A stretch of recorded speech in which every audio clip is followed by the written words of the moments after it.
রাজধানী ঢাকায় রেস্টুরেন্টের মধ্যে গরুর মাংস বলে বিক্রি করা হতো মানুষের মাংস। বিশ্বাস হচ্ছে না?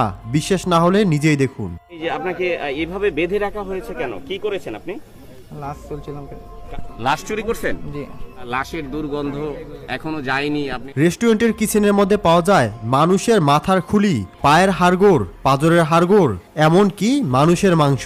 যদি আপনিও কখনো রেস্টুরেন্ট থেকে গরুর মাংস খেয়ে থাকেন তাহলে এখনই সাবধান হন। হতে পারে আপনাকেও মানুষের মাংস খাইয়ে দেওয়া হতে পারে। কিন্তু প্রশ্ন হলো, এই মানুষের মাংস তারা সংগ্রহ করে কোথা থেকে? সহজ করে বললে, যখন মানুষ মারা যায়, মারা যাওয়ার পর যখন মানুষকে দাফন করা হয়, রাতের আধারে সেই মানুষের কবর থেকে সেই লাশটিকে তুলে আনা হয় এবং এই কাজ করে একটি চক্র।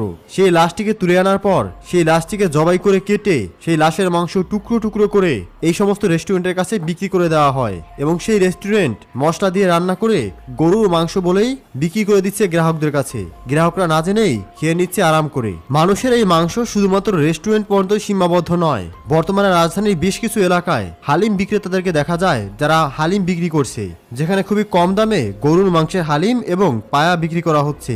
কিন্তু অনেকেই জানে না যে এত কম দামে এই হালিম এবং পায়া আসে কোথা থেকে। এরাও সে একইভাবে মৃত মানুষের লাশ কেটে লাশের পায়ের মাংস দিয়ে পায়া তৈরি করে মানুষদের কাছে বিক্রি করছে। কিভাবে বুঝবেন আপনাকে যে খাবারটি দেওয়া হচ্ছে এটা মানুষের মাংস কিনা? তাই এই ভিডিওতেই জানাবো।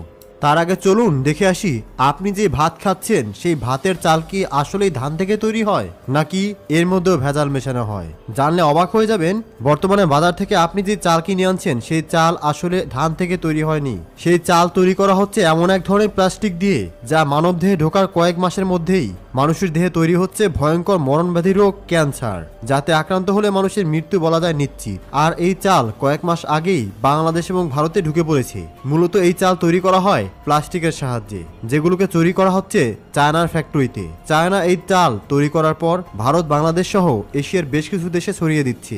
এই চাল দেখতে হুবহু আসল চালের মতোই মনে হয়। আপনি খালি হাতে অথবা রান্না করেও বুঝতে পারবেন না যে এটা আসলে কি অরিজিনাল চাল নাকি প্লাস্টিকের চাল। এটা বোঝার জন্য আপনাকে একটি টেকনিক অবলম্বন করতে হবে। সাধারণত যেই চালগুলো ধান থেকে বা প্রাকৃতিকভাবে তৈরি হয় সেই চাল এবং এই চাল হুবহু একই রকম মনে হলেও যেই চাল আসলে প্লাস্টিকের তৈরি নকল, সেই চাল যদি আপনি আগুন দিয়ে পুড়িয়ে দেখেন তাহলে সেটা আগুনে পুড়ে যাবে। অর্থাৎ প্লাস্টিকের তৈরি হওয়ার কারণে আগুনে পুড়ে যাবে। আর সত্যিকার অর্থে অরিজিনাল চাল কখনো এভাবে আগুনে পুড়ে যাবে না। এবারে চলুন দেখে আসি, আমরা প্রতিদিন যে ডিম খাই সেই ডিম আসলে আসে কোথা থেকে।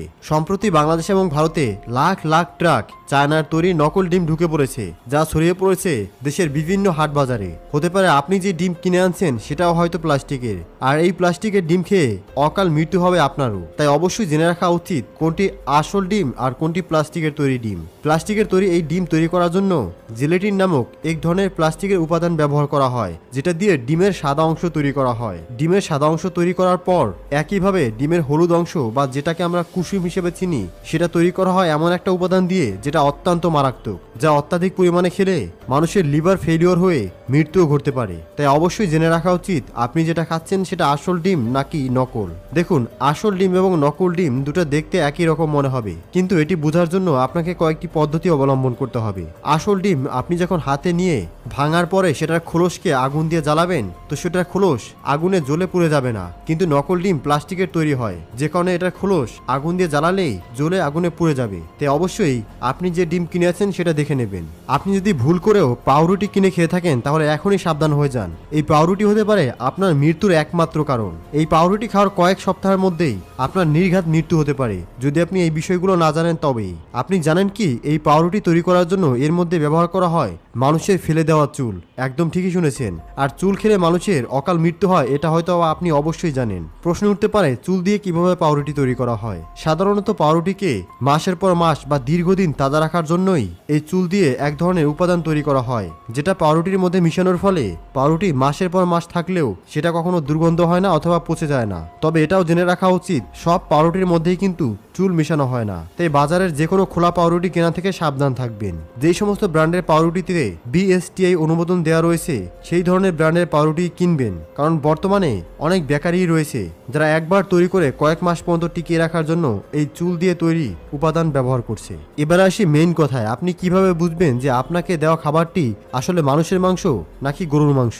দেখুন, আপনি যখন রেস্টুরেন্ট থেকে গরুর মাংস খাবেন তখন অবশ্যই একবার এর মধ্যে থেকে এক টুকরো মাংস মশলা সরিয়ে ধুয়ে নাকের কাছে নিয়ে শুকে দেখবেন এটার মধ্যে গরুর মাংসে কোনো ঘ্রাণ পাওয়া যাচ্ছে কিনা।